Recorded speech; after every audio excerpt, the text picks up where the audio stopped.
Hello students. Today we will learn the poem All the World is a Stage from First Unit by William Shakespeare. William Shakespeare, he was an English poet, playwright and actor. He was widely regarded as the greatest writer in the English language and the world's prominent dramatist. Whenever we hear the name of William Shakespeare, we just remember about his four great tragedies. He is known for his four great tragedies: Macbeth, King Lear, Hamlet, and Othello. He is often called England's national poet and the Bard of Avon. Bard means poet. Avon, it is the place where he was born and where he was buried. It was the title given to William Shakespeare. Hence, he is called as Bard of Avon. This poem is taken from his play As You Like It. Here, he compares the world to a stage where the drama of human life is enacted. Now, in this poem, the poet narrates the seven ages of life by comparing the world to a stage, and each one of us are actors playing an individual role on the stage of life. Now, which are the seven ages? This poem is also popularly known as the seven ages of man. Now, which are the seven ages the poet is talking about? Infancy, childhood, adolescence, that is youth, after that, adulthood, then middle age, old age, and dotage. Dotage means very old age. So, All the World is a Stage is a poem in which we are going to study the seven roles enacted by human beings. It compares life to a stage and each one of us to actors playing our parts. Now let's read the poem. All the world is a stage and all the men and women merely players. The title of the poem itself is metaphor. The figure of speech is metaphor. Metaphor means comparison between two different things. So here the world is compared to a stage. All the world is a stage and all the men and women merely players. Again, men and women are compared to players. So second line also figure of speech is metaphor. That means we are characters of a play which is played on the stage, and that stage is a world. So the name of the poem is All the World is a Stage. All the world is a stage and all the men and women merely players. So this poem is taken from Shakespeare's play As You Like It. It is a monologue. Monologue means a loud speech to oneself by one of the characters in the play. The poet says that the whole world is a stage and all the men and women in it are merely actors.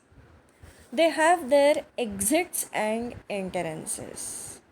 Exit refers to death and entrance refers to birth. That means all the people take birth and then die after a certain period of time. They have their exits and entrances, that is, they are born and they die. Third line figure of speech is alliteration, sound of E is repeated. Exit and entrance, sound of E. So, third line is alliteration. And one man in his time plays many parts. His acts begin being seven ages. That means a man plays many different parts, each actor playing seven roles during his life.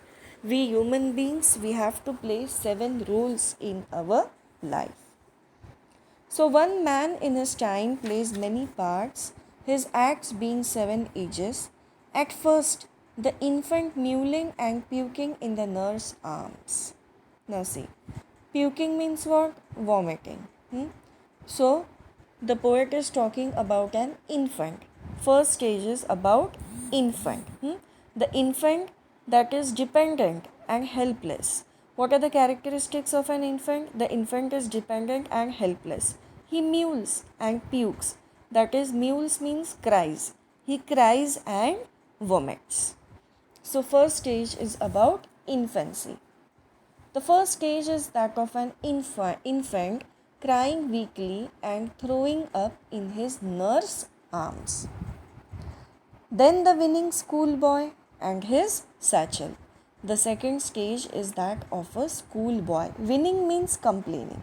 Okay. Then a winning schoolboy with his satchel. Satchel means school bag. That means children are always complaining that they doesn't want to go to school. So the second stage is of childhood. The second stage is that of a schoolboy complaining and crying.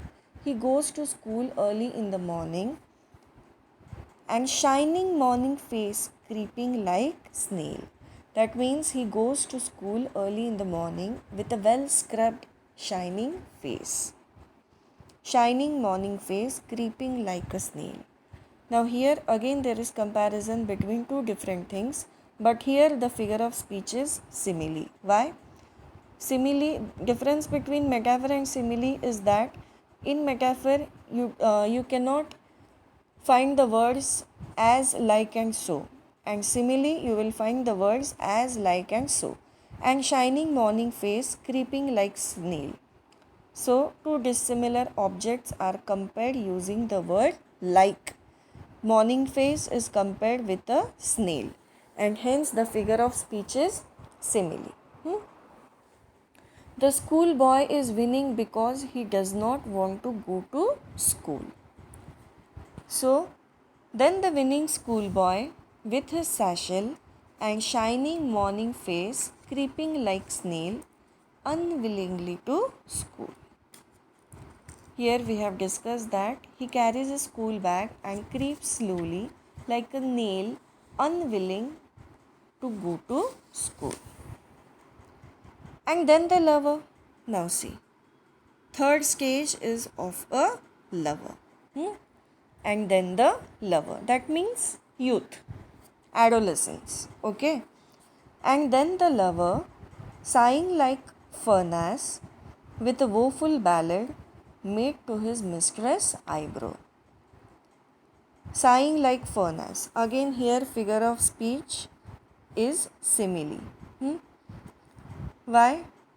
Like, because of the word like.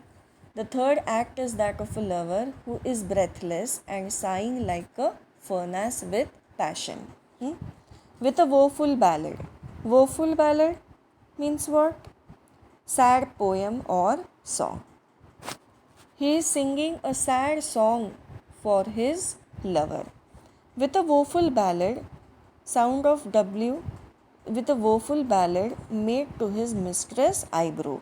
Made to his mistress' eyebrow, figure of speech is alliteration, sound of M is repeated.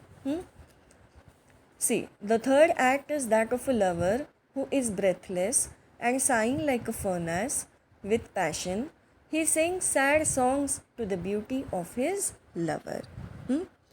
The third stage is described of a lover who is sighing like a furnace and who is singing sad songs in praise of his lover. In praise of his beloved's eye or eyebrow. With a woeful ballad made to his mistress' eyebrow. Then a soldier, full of strange oaths and bearded like the bird, jealous in honor, sudden and quick in quarrel, seeking the bubble reputation. Now see, here comes the fourth stage. The fourth stage is that of an aggressive soldier who is bearded like a leopard. Pard means leopard, and full of oaths. He is very brave, he is courageous. Now here we can say that fourth stage is adulthood about a soldier. The fourth stage is that of an aggressive soldier, bearded like a pard and full of oaths. He is really very brave and courageous. Full of strange oaths and bearded like the pard, jealous in honor, sudden and quick in quarrel, seeking the bubble reputation. His beard depicts all those strange oaths that he takes to protect his country. There are quarrels, but he maintains his dignity to create and develop his reputation. Now, see, why is reputation like a bubble? Reputation is like a bubble because it doesn't last for a long time and it can burst any time. So, the soldier is like a leopard, fierce and strong. He is jealous of others. Honor is short tempered. He picks quarrels easily and looks for short lived fame. For this, he is willing to risk his life as well. So, full of strange oaths and bearded like the pard, jealous in honor and sudden and quick in quarrel. There are quarrels, but he maintains his dignity to create and develop his reputation, seeking the bubble reputation even in the cannon's mouth. Cannon's mouth, that means facing great danger to life.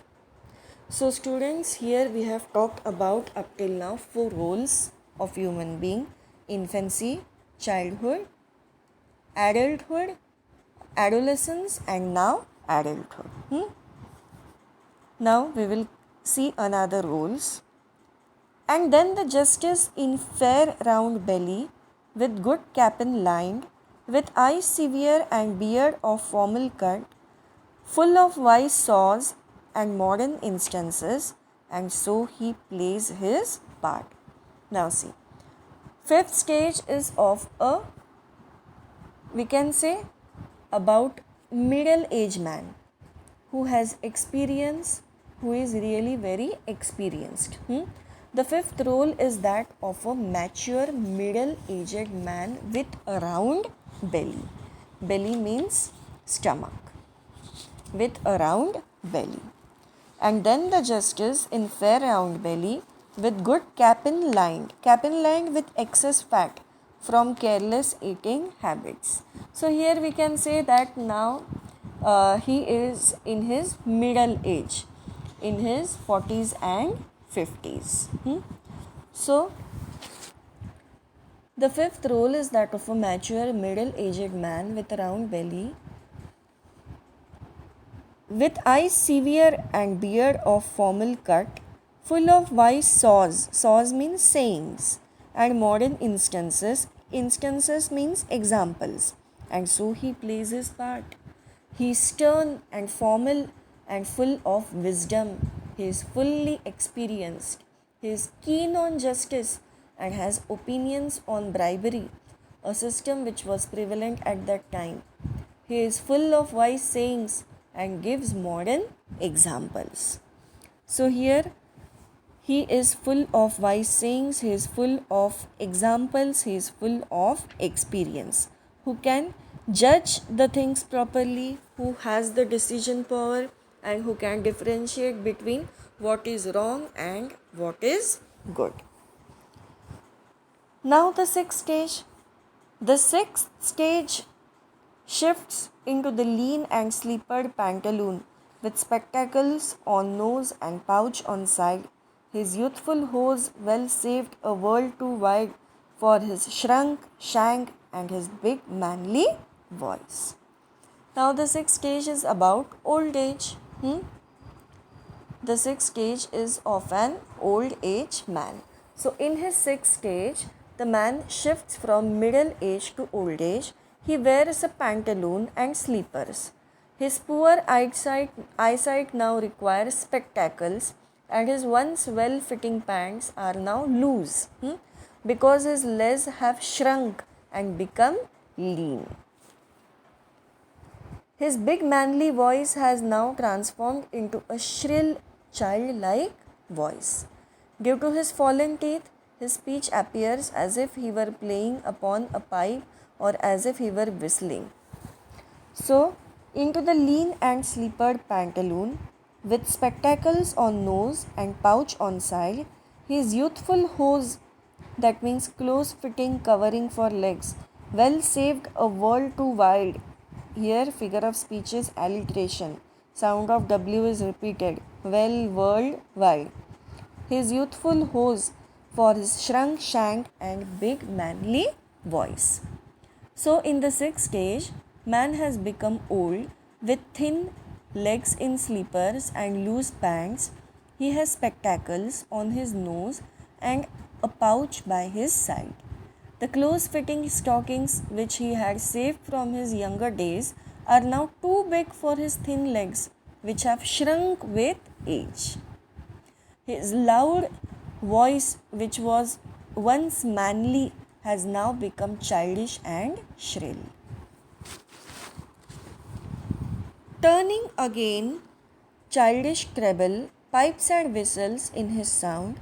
Last scene of all that ends this strange eventful history is second childishness and mere oblivion. Sans Keith, sans eyes, sans taste, sans everything. Now see, the poet is talking about the last stage of the man, dotage, very old age, when he is about to die. The last stage of all which ends this eventful life when man becomes senile and enters his second childhood. It is also described as second childhood. Again, very old man, he is like an infant, a return to the helpless, ignorant state of a child.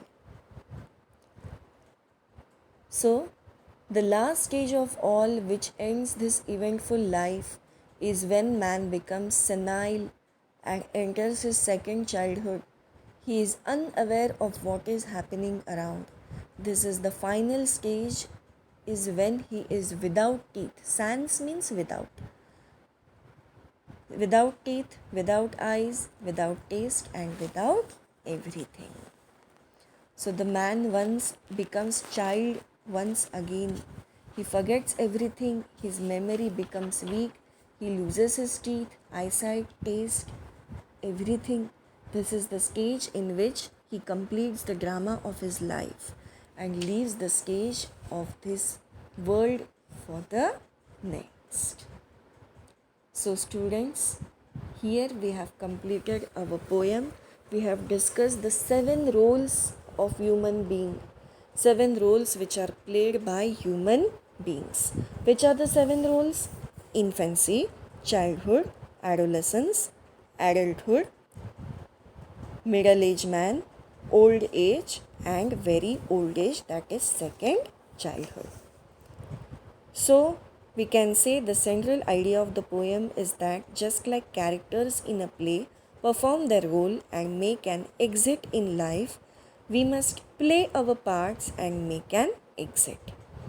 Our entrance and exit in this world is predetermined and we have no control over it, but we can do our best with what we have control over, choose to play our parts or roles well. The duration of our role is not important. What is important is the impact we leave on everyone's heart and mind while we are here by playing our parts. So in this way we have completed this poem. We have studied the 7 roles, the 7 ages of a human being. The poem also underlines the inevitable change that one has to undergo to finally meet one's death, and which is imminent. So students, please do like the video, watch the video twice, mark all the figures of speech, and now we will meet in the next lecture. So students, we will stop here. We will meet in another lecture, in another video. Take care. Bye all of you. Have a nice day. Enjoy yourselves.